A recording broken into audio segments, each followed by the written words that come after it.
"Your husband's card has been declined," said the voice on the phone. "He's demanding we contact you immediately." I almost dropped my coffee mug. The resort manager from Cancun was calling me at 7 a.m. on a Tuesday. The same Tuesday I'd discovered our joint accounts drained to zero. The same Tuesday I learned my husband of 12 years had fled the country with his secretary. "Mrs. Parker, are you still there?"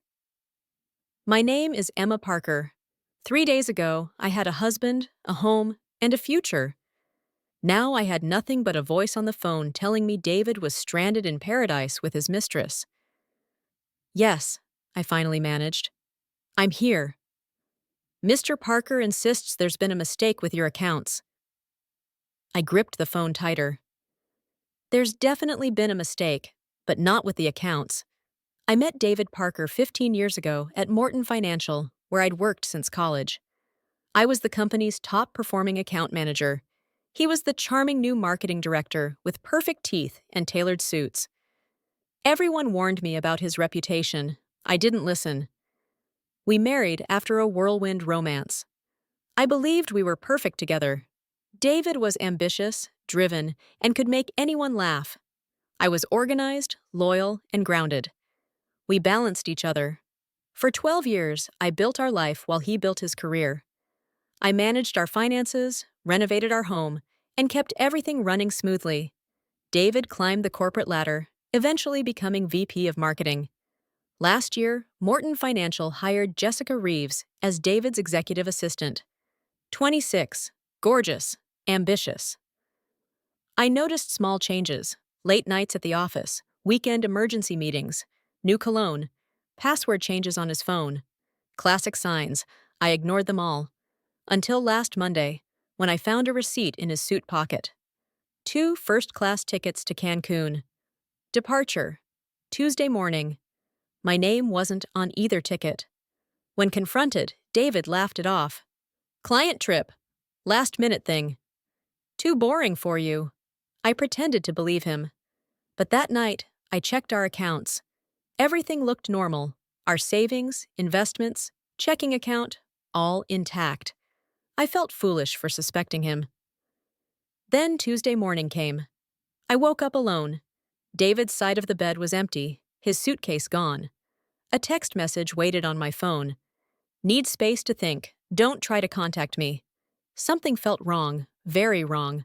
I logged into our bank accounts. The balances read zero. All of them. Our retirement fund, gone. Our savings, emptied. Even my personal checking account, the one with my salary from the job I'd recently quit at David's urging, drained to the last penny. $347,000 vanished overnight. My hands shook as I called the bank. "Withdrawals were made early this morning," the representative explained. "With proper authorization." Of course they were. David had all the passwords, all the access. I'd trusted him completely. I sat at our kitchen table, surrounded by the life we'd built, trying to process what was happening. The house phone rang, jarring me from my shock. It was my best friend, Natalie. "Emma, I just saw something on Instagram. I think you need to see it." She sent me a screenshot. Jessica Reeves, poolside in Cancun, cocktail in hand. Caption: "New beginnings with my love." My husband wasn't on a client trip. He was starting a new life with his secretary, with my money. I threw up in the kitchen sink. The next 24 hours passed in a blur. I called David's phone repeatedly, straight to voicemail. I messaged Jessica on every platform, blocked. I contacted David's parents, his friends, anyone who might know something. No one had answers, or if they did, they weren't sharing. I barely slept. How could I? I had no money for next month's mortgage, no savings to fall back on, nothing. By Wednesday morning, rage replaced shock. I marched into Morton Financial, straight to the CEO's office. Richard Morton had been my boss for years before I resigned. He owed me at least a conversation. "Emma," he said, genuine concern on his face. What's happened?" I told him everything. The affair, the money, the abandonment. "David called in yesterday," Richard said. "Claimed a family emergency. Said he needed 2 weeks off." He shook his head. "Jessica did the same." They're in Cancun, I said flatly. With every penny we had. Richard's expression hardened. That money? Was it all yours? Most of it came from my salary. I was the higher earner until last year. Richard picked up his phone. Get me legal, now. Within an hour, Morton Financial's legal team was building a case. David had violated company policies, ethics clauses, possibly laws. We can help you, Richard assured me. But recovering your money, that's complicated. I left with a temporary position back at the company and an appointment with a divorce attorney. Small victories that did nothing to fill my empty bank accounts. Thursday morning brought the call from Cancun. Your husband's card has been declined, the resort manager explained. He's used 3 different cards now, all declined. A cold satisfaction spread through me. The credit cards. In my shock about the bank accounts, I'd forgotten about our joint credit cards. I'd called and reported them stolen yesterday. Mr. Parker is quite insistent that you've made a mistake, the manager continued. He's demanding we contact you to resolve this issue. I closed my eyes, picturing David and Jessica stranded at a luxury resort with no money, no way home. The perfect paradise turned prison. Mrs. Parker, what would you like us to do? I thought carefully before answering. Tell my husband. I paused, savoring the moment. Tell him I received his message about needing space. I'm giving him exactly what he asked for. The manager cleared his throat. I see. And regarding their outstanding balance of $7,340. That's my husband's problem now. After hanging up, I sat in the empty house, a plan forming. David thought he'd broken me. He was wrong. This wasn't just about money anymore. This was about justice. By Friday morning, I'd moved into Natalie's spare bedroom. I couldn't afford our mortgage, and staying in that house filled with memories was torture. You need a lawyer, Natalie insisted over breakfast. A shark. Already on it, I replied, showing her my phone. Meeting with Diane Winters this afternoon. They say she's the best divorce attorney in the state. Good. Take him for everything. I shook my head. I just want what's mine, Nat. I'm not like him. My phone buzzed with an unknown international number. David, finally calling from Cancun. I let it go to voicemail. His message came through a minute later. Emma, this isn't funny anymore. They're threatening to call the police. I know you're upset, but this is ridiculous. Transfer some money immediately or... I deleted it before he could finish. Let him squirm. 3 more calls came while I got ready for work. I ignored them all. At Morton Financial, I found a surprise waiting. Richard had assigned me to the fraud investigation department temporarily. My first case? My own husband. We've frozen his corporate accounts and access, Richard explained. But we found something concerning. He slid a folder across the desk.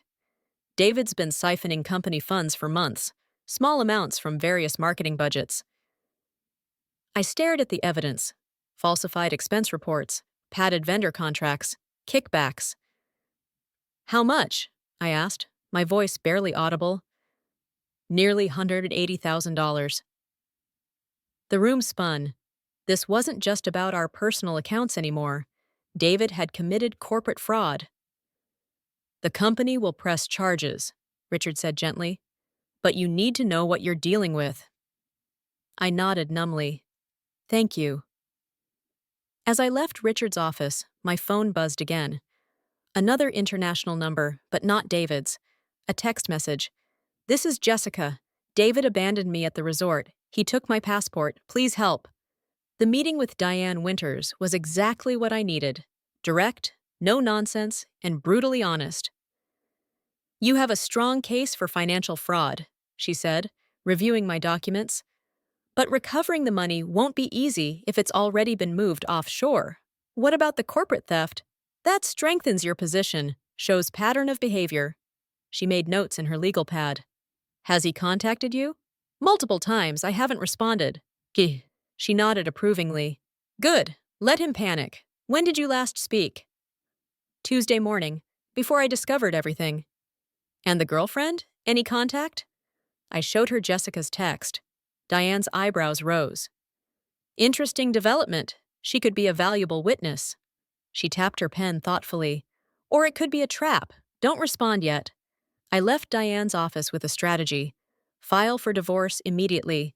Freeze any remaining assets. Document everything. And most importantly, let David dig his own grave. That evening, another voicemail from David. Emma, please. I'm sorry. I made a terrible mistake. Jessica's gone. The hotel's threatening to call Mexican authorities. I need your help. For the first time in days, I smiled. The weekend passed slowly. I stayed with Natalie, trying to piece together my new reality. David's calls became increasingly desperate. They've taken my passport until I pay the bill. Emma, this isn't a game. I could go to jail here. Please, just answer your phone. Each message fed something dark inside me. A part I didn't recognize. A part that enjoyed his suffering. On Sunday night, I received an email from Jessica Reeves. Emma, I know you hate me, and you have every right to, but you should know the truth. David planned this for months. He told me you were separating, that you'd agreed to divide assets. I believed him. When we arrived in Cancun, he was different. Controlling. Angry. When the cards were declined, he blamed you, said you were being vindictive. Then he left me at the resort with no money, no passport, nothing. I had to call my parents to wire money for my flight home. I know an apology means nothing, but I'm sorry. I didn't know who he really was. Attached were screenshots of text messages between them, dating back months. David's manipulations laid bare. His promises to Jessica, his plans for the money, and something else. Evidence he'd been embezzling from Morton Financial longer than anyone realized. I forwarded everything to Diane and Richard. Monday morning brought new developments. The resort in Cancun had indeed contacted authorities. David had been detained for questioning about his unpaid bill and Jessica's allegations of theft. Richard called me to his office as soon as I arrived at work. The evidence Jessica provided is damning, he said. We've contacted the FBI. This crosses state lines, possibly international boundaries. My stomach dropped. FBI? Financial crimes of this magnitude are federal offenses, Emma. This is serious. I sat in stunned silence. I'd wanted justice, but this was escalating beyond anything I'd imagined. There's more, Richard continued. Our investigation uncovered offshore accounts. Some of your money might be recoverable. A small ray of hope. How much? We're still tracing it, but at least 200,000. Tears filled my eyes. Not everything, but enough to restart my life. As I left Richard's office, my phone rang. Another international number. This time, I answered. Emma? David's voice sounded small, frightened. Thank God. You have to help me. They're saying I could face charges here, and now the company is making accusations. Stop, I said firmly. Just stop, David. Emma, please. You stole from me. You stole from the company. You manipulated Jessica and abandoned her in a foreign country. I was coming back for you, he tried. This was just... I needed time to think, to sort things out. With $347,000 of our money? Silence. The FBI is involved now, I continued. This isn't just about us anymore. I heard him inhale sharply. You contacted the FBI? Your own husband? Ex-husband, I corrected. The divorce papers were filed Friday. Emma, you can't do this. We can work this out. I'll come home, return the money. It's too late, David. You made your choices. What do you want from me? Desperation cracked his voice. I thought about it for a moment. The truth, for once. More silence. Then, I was scared. Of what? Losing everything. The company was investigating discrepancies. I needed to disappear before they found out. So you stole our savings? My savings? I panicked. Jessica knew too much. I had to bring her along. And then you abandoned her too. He had no answer for that. Goodbye, David. Emma, wait. I hung up. Tuesday marked 1 week since my world collapsed. I woke in Natalie's spare room, checking my phone automatically. A text from Richard. David being deported today. FBI will take custody at airport. Reality hit me anew. My husband was coming home in handcuffs. At work, the news had spread. Colleagues offered sympathetic glances and awkward support. I kept my head high, focusing on the task at hand, tracing David's financial web. By lunchtime, we'd located another account. More of my money hidden in plain sight. Diane called with updates. The courts have frozen everything we've found so far. With the criminal charges pending, your divorce will be complicated, but strongly in your favor. I thanked her and hung up, feeling hollow despite the victories. My phone buzzed with a text from an unknown number. Emma, it's Jessica. I'm back in the country. The FBI wants to interview me tomorrow. I'll tell them everything. I'm so sorry for my part in this. I stared at her message, unsure how to feel. She'd been both victim and accomplice. After a moment, I replied, "Thank you for coming forward." It wasn't forgiveness, but it was something.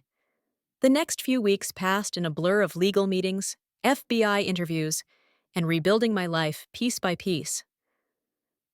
David was denied bail, considered a flight risk. The evidence against him mounted daily.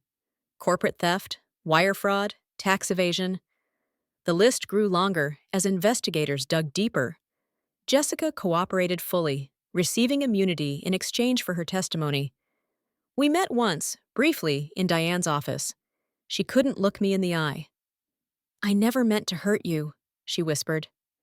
"But you did," I replied simply. She nodded, tears streaming down her face. "I know." By month's end, we'd recovered nearly $280,000 of my money.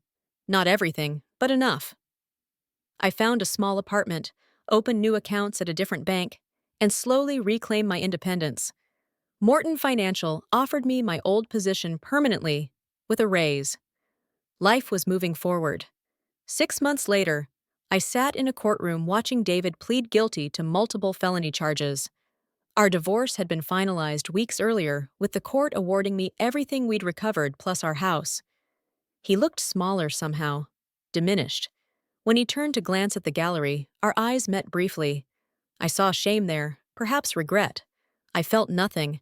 Outside the courthouse, reporters asked how it felt to see justice served. "This isn't about justice," I told them. "It's about consequences. We all face them eventually." That evening, I received a letter from prison, David's handwriting on the envelope. I considered throwing it away unopened. Instead, I read it. "Emma, I don't expect forgiveness. I don't deserve it. But you deserve the truth. I was never worthy of you. The money, the lies, Jessica, they were all symptoms of my own weakness. I couldn't face myself, so I destroyed us instead. I'm sorry. Not that it matters now. I hope someday you find happiness again. You deserve that much, at least. David." I folded the letter and put it away. Not to keep, but to remind myself how easily trust can be broken. 1 year after that fateful Tuesday morning, I stood on the beach in Bali. Not Cancun. I'd never go there. This trip was paid for with my own money, earned through my promotion to senior risk manager at Morton Financial. Diane had called yesterday with news. The last of David's hidden accounts had been found. The final piece of my stolen life recovered. I watched the sunset over the ocean, thinking about the woman I'd been a year ago, trusting, naive, broken. The woman who answered the phone to hear, "Your husband's card has been declined." That woman was gone. In her place stood someone stronger, someone wiser. My phone buzzed with a text from Natalie. "How's paradise?" I smiled and typed back, "Better when you earn it yourself." I slipped the phone back into my pocket and walked along the shore, leaving footprints that the tide would soon wash away, just like the past. Some endings are really beginnings in disguise.